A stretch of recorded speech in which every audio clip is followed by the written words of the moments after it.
গৌরীপুর মোড়ে বাস থেকে নেমে ভীষণ অবাক আর হতভম্ব হয়ে পড়লাম। দেখলাম সব দোকান বন্ধ হয়ে গেছে, তার উপর কেউ কোথাও নেই। হাতের ঘড়ির দিকে তাকাতেই আমি চমকে উঠলাম। দেখলাম রাত প্রায় 11:30 বাজবে। ট্রেন মিস, তার উপর ঠেলাঠেলি।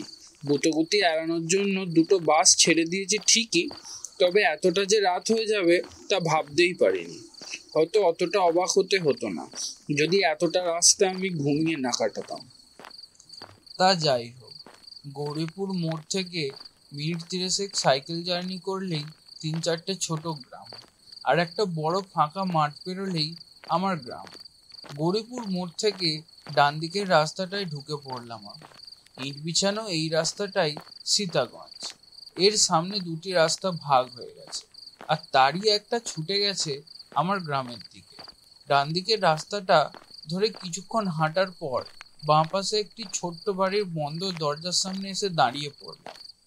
দরজার ওপরের দেওয়ালে মোটা মোটা অক্ষরে লেখা, সাইকেল জমা রাখা হয়। এটাই বুড়ো পরেশ সেনের বাড়ি। যারা কাজকর্ম, লেখাপড়া ইত্যাদির জন্য গ্রাম ছেড়ে শহরের দিকে যায়, তারা প্রায় সকলেই এখানে তাদের সাইকেলের মোটরসাইকেলগুলো জমা রেখে যায়। ভাড়া খুবই কম, সাইকেল প্রতি 5 টাকা আর মোটরসাইকেল 10 টাকা। বাড়ির দরজায় কয়েকবার সজোরে আঙুলের টোকা দিলাম, কিন্তু কোনো সাড়া পেলাম না। শীতের ঠান্ডা হাওয়ায় দাঁতে কাঁপুনি ধরছিল। হাতের তাল দুটো ঘষতে ঘষতে ডাক দিলাম, কাকু, দরজাটা খুলুন, সাইকেলটা নেব। তারপর আরো কয়েকবার আঙুলের টোকা দিলাম, তাও কোনো কাজ হলো না। খুড়তুতো এক দাদাকে ফোন করার জন্য পকেট থেকে মোবাইলটা বার করে দেখি বেচারি খিদেয় কেঁদে কেঁদে কখন ঘুমিয়ে পড়েছে। একটু বিরক্ত হয়েই দরজার দিক থেকে ফিরে দাঁড়ালাম। দেখলাম উপারে একটা কুঁজো কালো মূর্তি অন্ধকার ঠেলে এগিয়ে আসছে। কিছুটা সামনে আসতেই লোকটার হাতের হ্যারিকেনের মৃদু আলোয় তাকে স্পষ্ট চিনতে পারলাম। হ্যাঁ, দোকানি পরেশ সেন। এতক্ষণে আশ্বস্ত হলাম। মনের অনেক দুশ্চিন্তা দূর হলো, মাথাটাও খানিক হালকা হলো। বুড়ো পরেশ সেন হারিকেনটা উঁচিয়ে ধরে আমার মুখখানা ভালো করে কয়েকবার দেখে নিয়ে কাঁপা কাঁপা গলায় বলে উঠল, ও তুমি এত রাত অব্দি কোথায় থাকো বাবু? আমি তেমন কিছু না বলে শুধু একটু হ্যাঁ হো দিয়ে তার পিছু পিছু ঘরে এসে ঢুকলাম। কয়েক সেকেন্ড বাদে টর্চ হাতে দরজার বাইরে বেরিয়ে এসে সাইকেলে চড়ে বসলাম।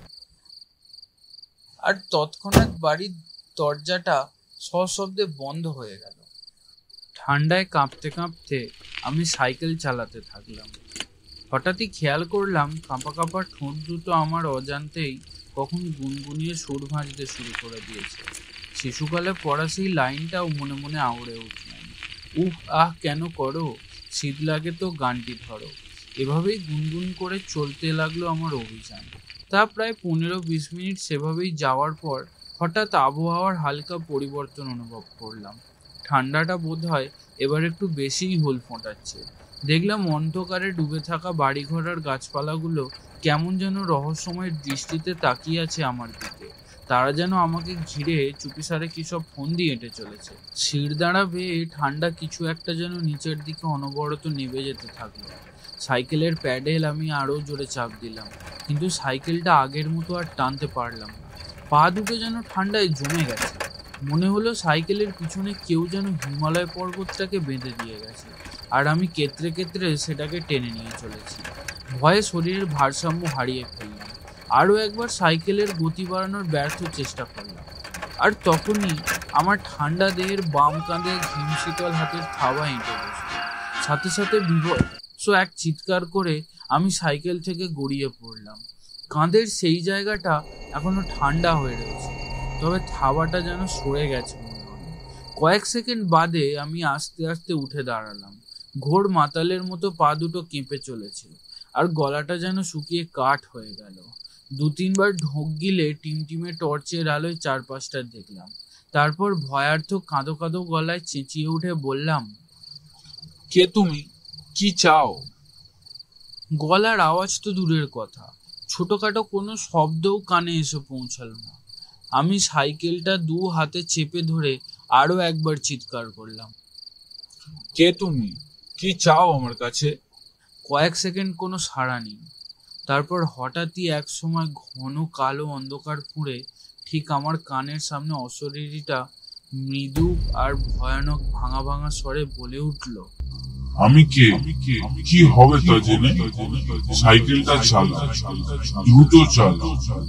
তোমার আমি কোনো ক্ষতি করব না। অন্যথায় তুমি শেষ।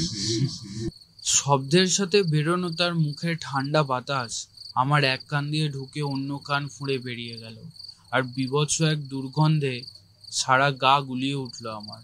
আমি মুখ বুজে সাইকেলে চড়ে বসলাম, তারপরে প্যাডেল করতে আরম্ভ করলাম। এবারেও সেই একই কাণ্ড।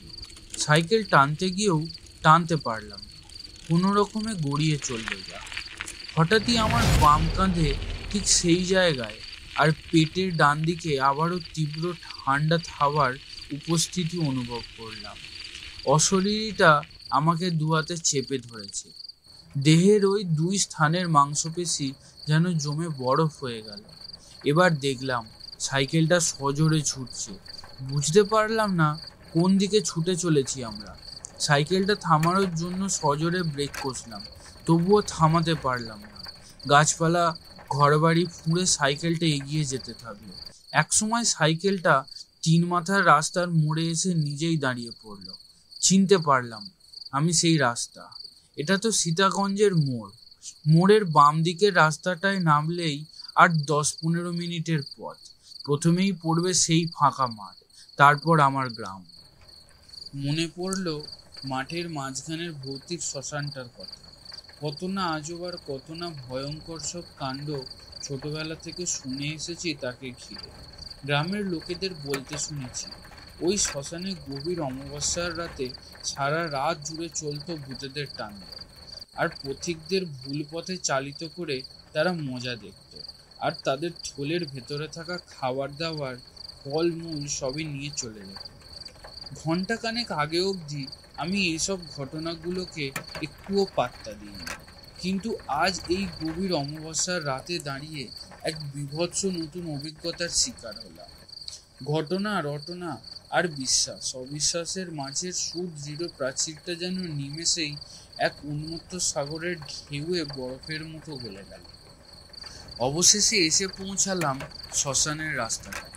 বহুদিনের চেনা পথটা আজ যেন কেমন অচেনা হয়ে উঠেছে। কিছুক্ষণ আগে অবধি চারিদিকটা ছিল ঘন অন্ধকারে ঢাকা, কিন্তু এ পথে এসে দেখি কোথা থেকে মৃদু মৃদু সব আলো পড়েছে বড় বড় বট অশ্বত্থ গাছের চূড়াগুলো। কি বীভৎস গা ছমছমে সে আবহাওয়া! কোনো একদল অশরীরী অতিথির অপেক্ষায় শ্মশানটা যেন সেজেগুজে বসে রয়েছে। সাইকেলের কেরিয়ার জুড়ে বিরাজমান অশরীরীটা তখন আর অতটা ভীতির সঞ্চার করছিল না।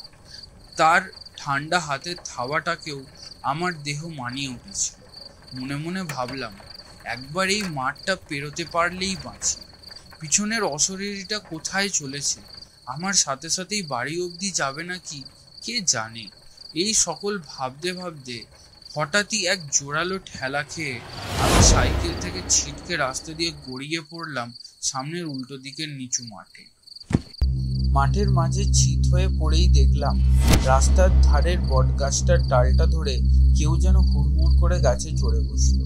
এতক্ষণ সঙ্গে সঙ্গে আসা অশরীরীটাই হবে বোধহয়। তারপরই হঠাৎ শ্মশানের সমস্ত গাছপালা জুড়ে এক জোরালো আলোড়নের সৃষ্টি হলো, সাথে সব বিকট সব চিৎকার। সহস্র অশরীরীর দাপাদাপিতেই বোধহয় গাছের ডালগুলো হুড়মুড় করে একসাথে ভেঙে পড়ল। মাঠঘাট সব কাঁপতে শুরু করল। পায়ে ভর দিয়ে উঠে দাঁড়ানোর সামর্থ্য ছিল না, তবু বহু কষ্টে কোনো রকমে উঠে কাতরাতে কাতরাতে বাড়ি ফিরলাম। মুখ হাত পাটা ভালো করে ধুয়ে নরম বিছানায় শরীরটাকে টান টান করে এলিয়ে দিলাম। সারা দেহে অসহ্য ব্যথা। পরের দিন সকালে ঘুম থেকে উঠে দেখলাম গায়ে ব্যথার বিন্দু মাত্রও নেই, শরীরের তাপমাত্রাও পুরোপুরি স্বাভাবিক। কালকের ঘটনাটা আর অতটা দগদগে ঠেকছে না। মা হাতে ব্যাগটা দিয়ে গেল বাজারে যাওয়ার জন্য। আমিও তৎক্ষণাৎ ব্রাশটা সেরে নিয়ে বাজারে বেরিয়ে পড়লাম। হাটটা বসে সীতাগঞ্জের মোড়ে, সেখানেই চলেছি। সেই একই পথ। কয়েক মিনিট পর শ্মশানের রাস্তাটা এসে পৌঁছলাম। সাইকেল থামিয়ে শ্মশানটাকে ভালো করে দেখতে লাগলাম, কিন্তু সেখানে অস্বাভাবিক কিছুই খুঁজে পেলাম না। গাছগুলো আগের মতোই ডালপালা ছড়িয়ে দাঁড়িয়ে আছে। আমি আর কিছুই ভাবতে পারলাম না। মাথাটা আবার ভার হয়ে আসতে থাকলো। শ্মশানটা ছেড়ে আসার সময় দেখি মাঠের গাছপালা বেটে বেটে ঘাস আর লোহার চুল্লিটা আমার দিকে ঘাড় ফিরে সমানে হেসে চলেছে।